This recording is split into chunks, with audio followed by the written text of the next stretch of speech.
bad boys, what you gonna do when they come for you?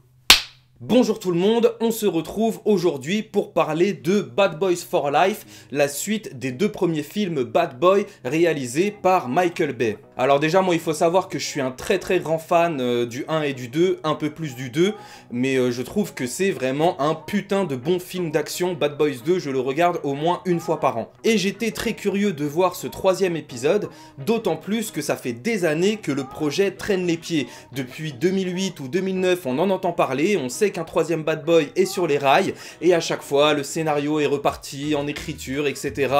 Et effectivement, Will Smith a dit récemment en interview qu'il attendait vraiment que le script soit bon pour se lancer dans ce troisième volet. Et effectivement, le script de Bad Boys for Life est excellent. D'autant plus qu'aucun élément de l'histoire n'avait filtré dans les bandes annonces, on se retrouve vraiment devant une histoire qu'on va découvrir de A à Z. Et cette histoire, elle est bien, d'autant plus que j'avais peur que ce troisième volet ait besoin du premier ou du deuxième pour exister. Ça arrive souvent dans certaines trilogies que le troisième épisode se repose sur les enjeux précédents pour créer une nouvelle menace. Là comme ça, je pense à The Dark Knight Rises, sorti en 2012, qui ne pourrait pas exister sans Batman Begins et The Dark Knight, alors que là, Bad Boys 3... bah clairement, ouais, il a pas besoin du 1, il a pas besoin du 2, il pourrait être un film à part entière avec sa propre histoire. Et rien que ça déjà, ça me fait dire que le film est bon. Le film est vraiment pas mal, il est dans la droite lignée des deux premiers volets, il y a le même humour, il y a la même esthétique, les personnages sont restés les mêmes, les scènes d'action, elles m'ont un petit peu déçu, ça on y reviendra, mais Bad Boys for Life, ouais... il est bon.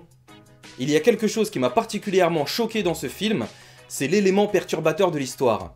Au début, les personnages sont donc dans une situation initiale où tout va très bien, etc. Et il se passe quelque chose qui démarre l'histoire. Et ce qui se passe, non seulement je ne m'y attendais pas, mais en plus, c'est très violent et ça arrive sans prévenir.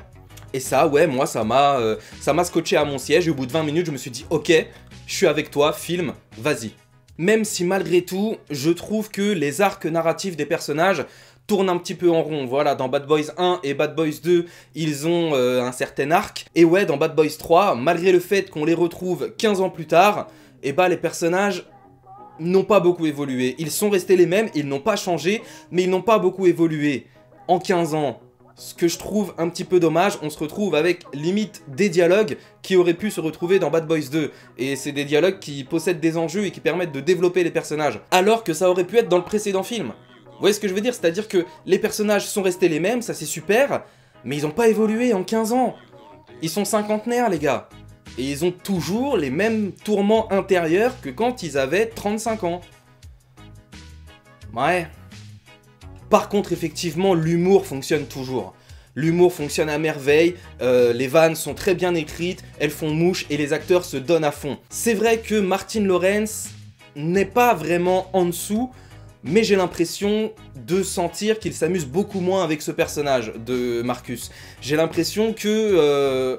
bah il est triste en fait. Et cette impression-là, je l'ai eu aussi dans une récente vidéo de McFly et Carlito, où Will Smith et Martin Lawrence faisaient la promo de Bad Boys for Life, et où Martin Lawrence était très effacé, il osait pas trop faire de vannes, il riait à moitié, enfin voilà, on sentait que le gars, il pensait à autre chose quoi, et j'ai l'impression que ça se ressent dans le film, j'ai l'impression que sur le tournage, Martin Lawrence devait avoir l'esprit ailleurs, et du coup, il est pas à fond.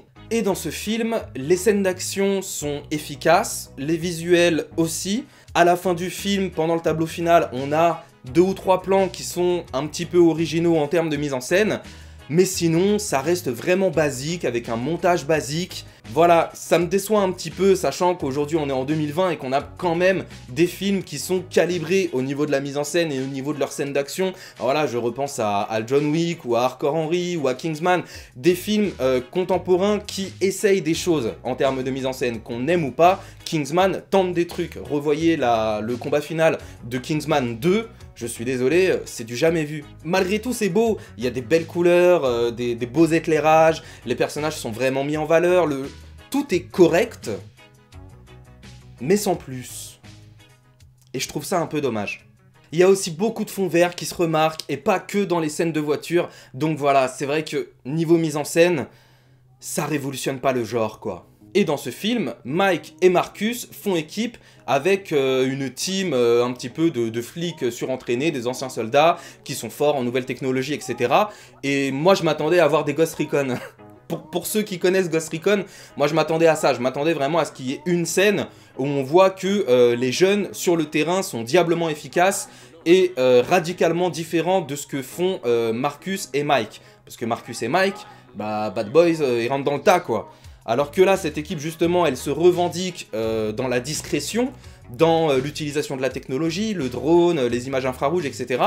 Et au moment où ils peuvent briller, bah ils brillent pas parce qu'ils rentrent dans le tas comme n'importe qui pour mettre des headshots. Et je trouve ça dommage, j'aurais bien aimé voir une petite infiltration à la Ghost Recon, quoi. Et chose surprenante, on a quand même l'acteur John Goodman, que je ne vous présente pas, qui est présent pour une scène plutôt hilarante, et on a même un caméo de Michael Bay. Parce que Michael Bay n'a pas réalisé ce 3e épisode, je sais plus qui c'est, un duo de Belges, je crois. Mais Michael Bay est quand même présent dans le film, il a un petit caméo, très court, très drôle, mais ça fait vraiment plaisir, sachant que c'est lui qui a réalisé les 2 premiers films. Et tous ceux qui ont internet aujourd'hui, et je pense que vous avez internet étant donné que vous regardez cette vidéo, doivent savoir qu'un 4e épisode est sur les rails, et à la fin on a une scène qui nous tease ce 4e épisode, et à partir de là je me suis dit mais merde quoi, ça ressemble à Fast and Furious, où la fin de chaque film va te teaser le suivant. Enfin peut-être qu'il n'y aura pas de Bad Boys 5, peut-être que si, je ne sais pas, mais en tout cas...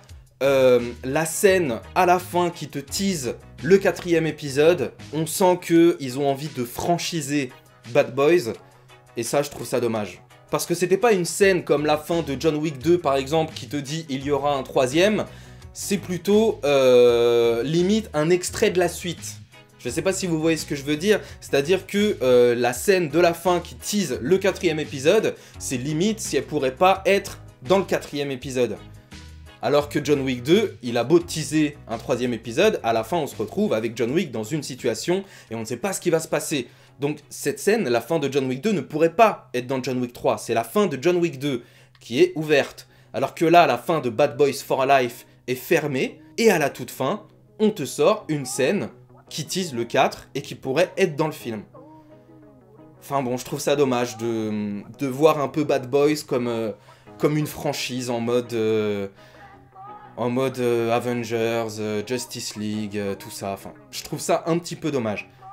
Malgré tout, Bad Boys for Life reste très bon. C'est vrai que j'ai plus énuméré les défauts que parlé des qualités, mais les qualités, elles sont principalement dans l'écriture, dans le jeu des acteurs et dans l'histoire en elle-même. Parce que l'histoire en elle-même, elle est excellente. Je le répète, je l'ai dit au début de la critique, mais vraiment l'histoire est excellente. C'est pas la meilleure histoire des Bad Boys, mais en tout cas, c'est une histoire qui existe en tant que telle. Si t'as pas vu le 1, si t'as pas vu le 2 et que t'as pas envie de les rattraper et que Bad Boys for Life t'intéresse quand même, tu peux aller le voir.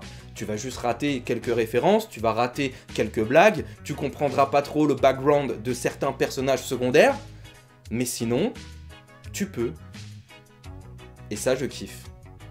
Donc voilà, c'est tout pour moi, merci beaucoup d'avoir regardé cette vidéo. Comme d'habitude, tu peux t'abonner à la chaîne, tu peux me lâcher un petit pouce bleu, tu peux partager cette vidéo si t'en as envie. Sachez que là, je suis en train de bosser sur des grosses vidéos et qu'elles vont arriver, je pense, courant février.